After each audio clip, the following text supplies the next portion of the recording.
Hi, this is Brian with ActiveMelody.com.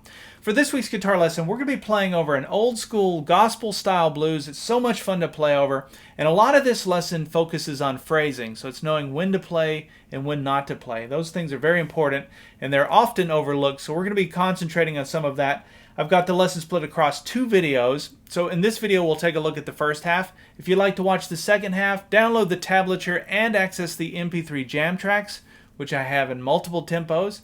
You can get those things by going to ActiveMelody.com, go to the weekly lessons page, and do a search for EP361. Alright, so before we get started, I want to mention this guitar. Now this is a new guitar for me. I've had this for a couple of weeks now. But this thing is beautiful. It looks brand new, but it's actually a 1965 Fender Stratocaster. And I've been in the market for a vintage Strat for a while. Been looking for one, and I wanted one that was in decent shape. This is more of a collectible thing. I mean, this isn't one I'm going to be, slinging around and playing around town. But anyway, I just haven't been able to find anything in Nashville. They're out there, they're in all your major guitar stores, but they're just so overpriced. And so I want to give thanks to my buddy Jim. Jim and I have been corresponding. He's a site member that lives in Texas, and we've been corresponding for years, but he let me know about this guitar, and this was really just sort of the right combination of things that I was looking for. And so anyway, that's what this is. It's a Strat. Is it pre-CBS? Some people say if it's a 65 it is. Some people say it isn't. It just depends on all these things. I kind of look at it as if it's a 60 Strat and it's got the smaller headstock, it's pre-CBS as far as I'm concerned. But I'd love to know your thoughts on that, so you can leave a comment and let me know what you think of as being pre-CBS, because there's always debate on this stuff. But anyway, that's what this is. It's got a 7 1/4 inch radius neck, so it makes it a little harder to bend, but you can adjust the saddles, and that's what I've done. I've kind of gone in and changed the height of the saddles to adjust for that, and it makes it very playable. It's just a great little guitar. So thank you, Jim, and that's what this is. So you'll be seeing more of this.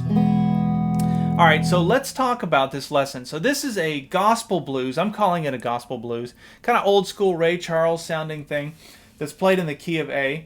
And most of what we're going to be focusing on, or what I want you to focus on, I should say, is phrasing and timing and knowing when not to play. So the big thing about improvising, and when it comes to even speaking like this, I'm improvising as I do this. But playing the guitar is no different. You've got a message that you're trying to relay. It's some emotion, something in your head. And you don't want to be showboating all the time. Nobody's going to listen to you. They're going to tune you out. But if you can just take a few notes,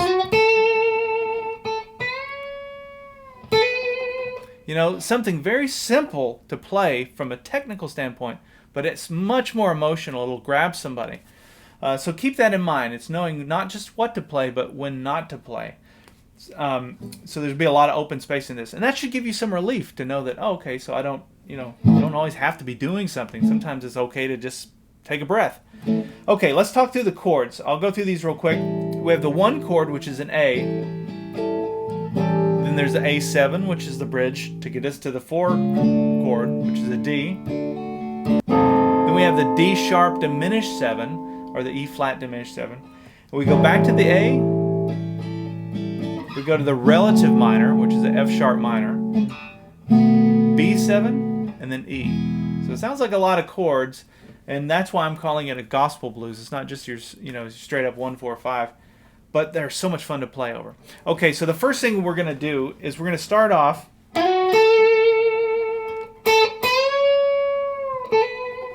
up here in this position.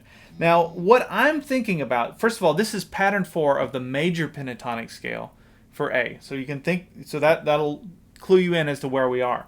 But I want you to connect this to the A chord like this. If we're thinking caged now, we're thinking of the A chord, but we're using the C chord shape. Look at these fingers, these 3 fingers, pinky, ring, and middle. They're playing a C chord. If you think of a C chord in first position, right? If I play it up here, I'm playing an A chord. Now, the reason I'm wanting you to visualize that is when we play, I want you to think about those notes in relation to this chord shape.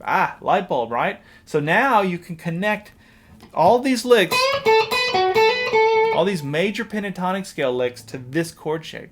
That's going to help you get to those licks quicker in the future. You can just picture the chord shape. Okay, so middle finger goes to the 11th fret 3rd string, and then index finger to the 10th fret 2nd string.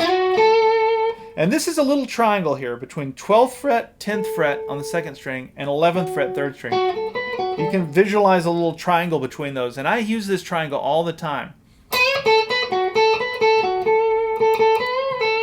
So we're sliding into the triangle, and then we're going to do a full bend on the 12th fret 2nd string. Full bend, and then we're going to release it, and then a hammer-on between the 10th fret and the 12th fret on that 2nd string. Okay, so everything we've been doing so far has been in the triangle. And then we're going to do a bend and release, but it's not a full bend this time. It's going to be a half bend. Hear the difference? You're hitting that note now. Bend, release, and a pull off to land you on that 10th fret 1st string.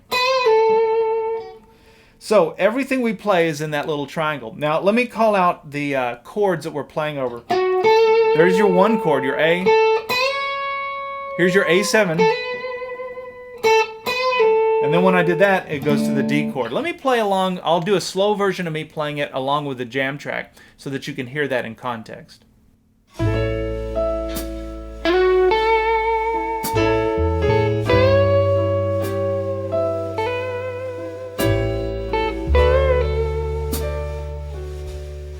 Okay, so we've just played over the A, the A7, the D, and then it goes to that D sharp diminished 7. And what I played for that goes... Okay? When what I'm doing is I'm playing the notes out of that D sharp diminished 7 arpeggio. So here, let me show you how to play them, and then I'll show you how you can think about these and get to them quickly in the future. It's going to be the 8th fret 3rd string, 7th fret 2nd string, 5th fret 1st string. And then we're going to play. So that's going to be 7th fret 1st string, and then hammer on pull off between the 5th fret and the 7th fret on the 1st string. 7th fret 2nd string, that's where we end it. Okay, now how do you think about that in the future? Well, that diminished chord is a chord that happens between the 4 chord and the 1 chord. So if you're playing any blues now, and you're on the 4 chord, so if we're on the D chord in the key of A, to get back to the A, see, I can play the 4, the 4 sharp diminished 7, and then back to the 1. It's just a nice little bridge to get you from the 4 chord to the 1 chord. Is to throw in that diminished chord, diminished 7 chord. And the way to think about that diminished arpeggio is to connect it back to this chord shape. Or you can connect it to the minor pentatonic scale pattern 1. So this would be like the blue note if you're thinking of the blues scale. That would be that note. And then you've got this note, which would be in the major pentatonic scale pattern 2. But don't worry about that so much. Just picture your chord. That's where you're barring on the 5th fret there. And put this in relation to it.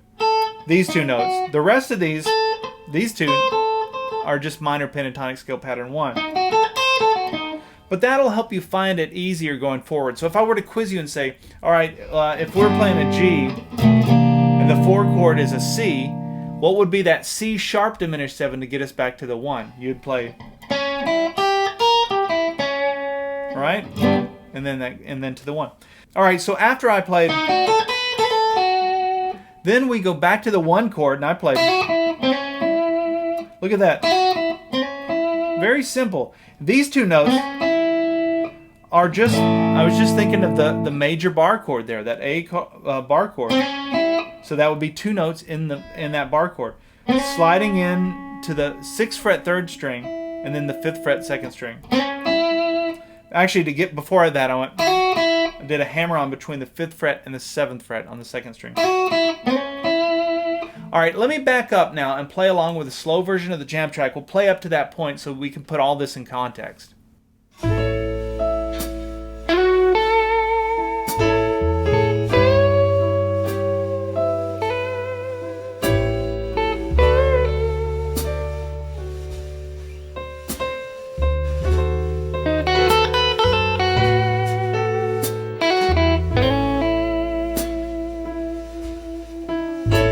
All right, so you can see that everything that we've been playing so far has had a lot of space in it. Very simple.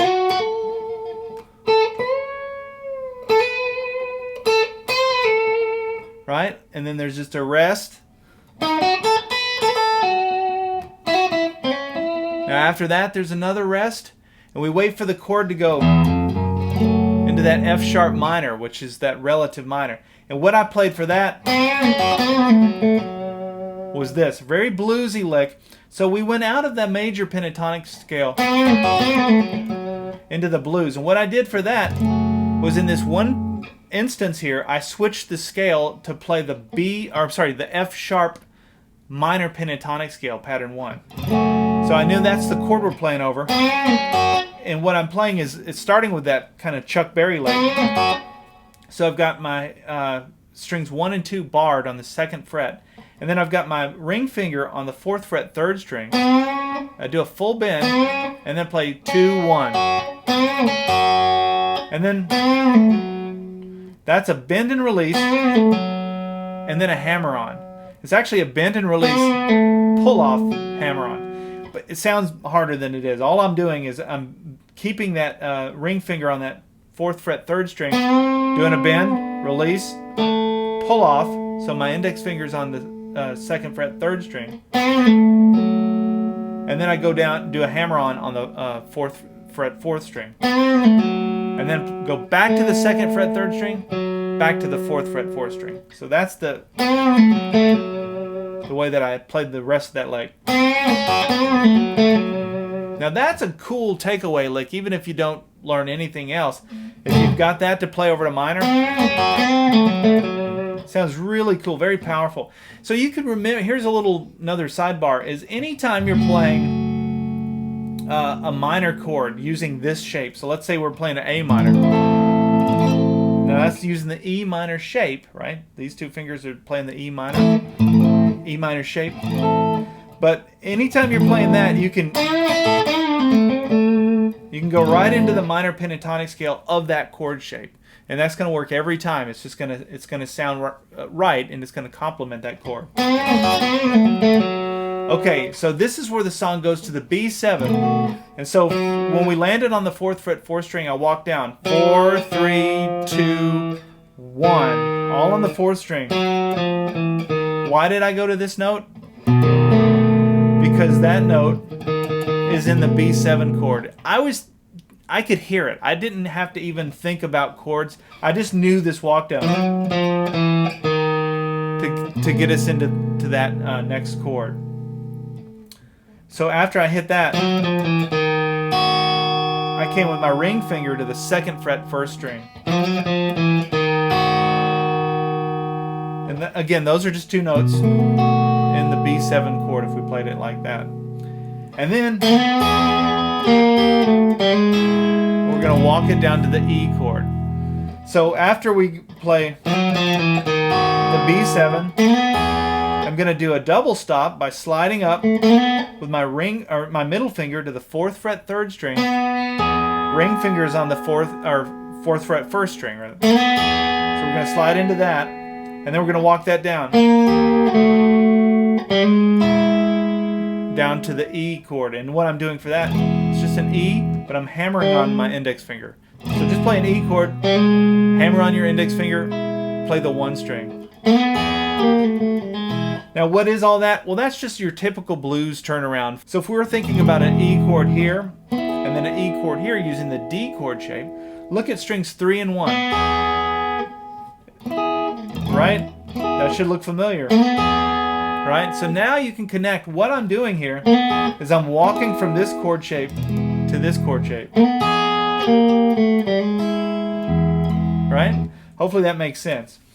Okay, let's see. Let's back up now, play along with a slow version of the jam track, and play us up to that point, put everything into context.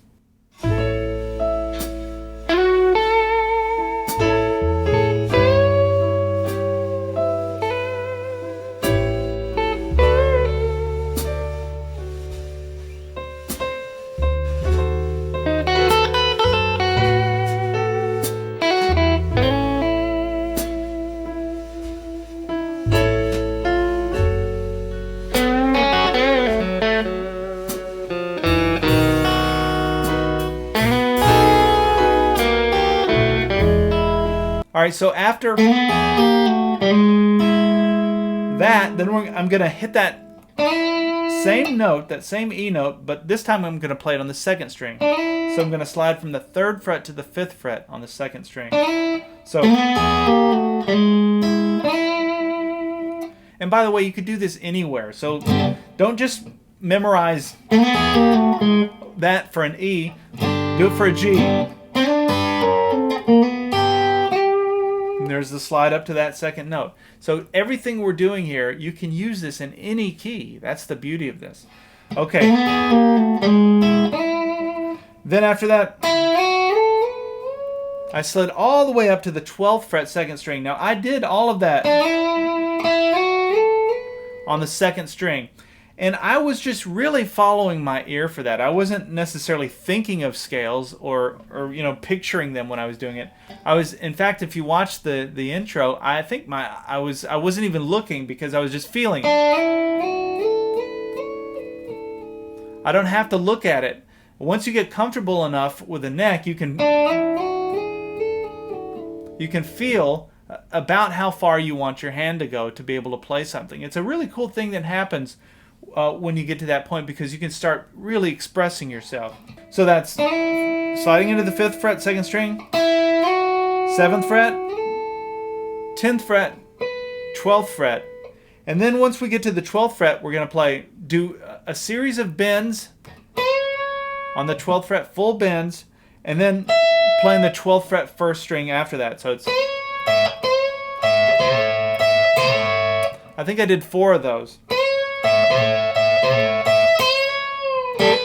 And so there's that same lick, bend and release, another hammer on between the 10th fret and the 12th fret on the second string. And then I went and played that. I love that lick. That's probably my favorite lick in this whole thing. So that's just sliding from pattern 4 up to pattern 5. And maybe you could think about this in the future if you like the sound of this. You know where your little triangle is that we've been talking about. If you look at this box up here, if you were to take this 12th fret and move up to the 14th fret on the second string, and then you got 12th fret 1st string, 14th fret 1st string. Now you've got a box that connects to your triangle. So you've got a triangle and a square, and they're connected by this 12th fret in this case. So maybe you're starting to see this in a different way. Now you've got these notes, but you've also got these notes, and you can put those together and you can say a whole lot with that vocabulary. So that's what I'm doing. I'm starting on the 10th fret second string, sliding from the 12th fret up to the 14th fret second string. There's the 1st string, 12, hammer onto the 14th, and then back to where we started, 10th fret second string. And then I went, so there's the triangle, and another hammer on between the 10th fret and the 12th fret. And then after that, and the last thing we'll cover in this part 1 video is that diminished 7 chord. It's the same chord, but we're playing it up here now. I'll explain this in a minute. So what we've got here, let's think of the triangle. Let's picture the triangle. And where we've got the tip of the triangle, I want you to put your ring finger. That would be the 11th fret 3rd string. And that's going to be our starting point for this diminished 7 arpeggio. So we're going to play that note, 10th fret 2nd string, 8th fret 1st string. And then I did a pull off here. So I've got my ring finger on the 11th fret 1st string, my middle finger's on the 10th fret 1st string, while I've got my index finger on that 8th fret 1st string, so that I can go. And it's just a series of pull-offs. Middle finger then goes down on the 10th fret 2nd string. So what is this?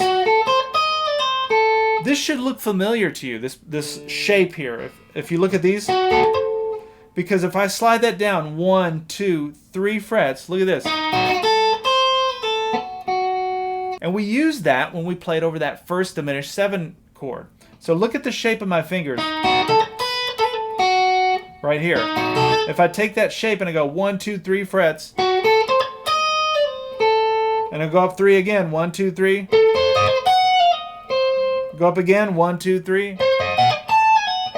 So what I'm showing you is the diminished 7 is a repeatable shape, and it doesn't matter if you're playing the chord or if you're playing a lead.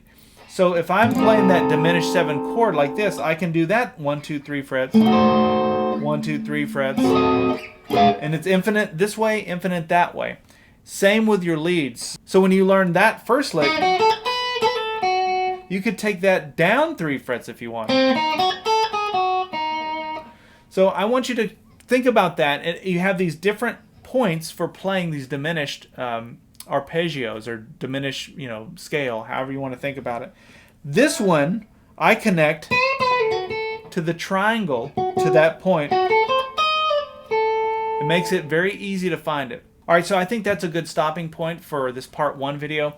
I'm going to back up and play along with a slow version of the jam track, play up to that point, and put everything in context. I'll see you in part 2. If you're not a premium member, join us. It's super affordable. You have access to the tablature, the jam track that you can practice all of this over. I've got it in multiple tempos, and I put out new lessons like this every week. Also, if you haven't subscribed to my YouTube channel, click the subscribe button and hit the alert bell so you can be notified when I put out new lessons, which I do every week. All right, I'll see you after this in part 2.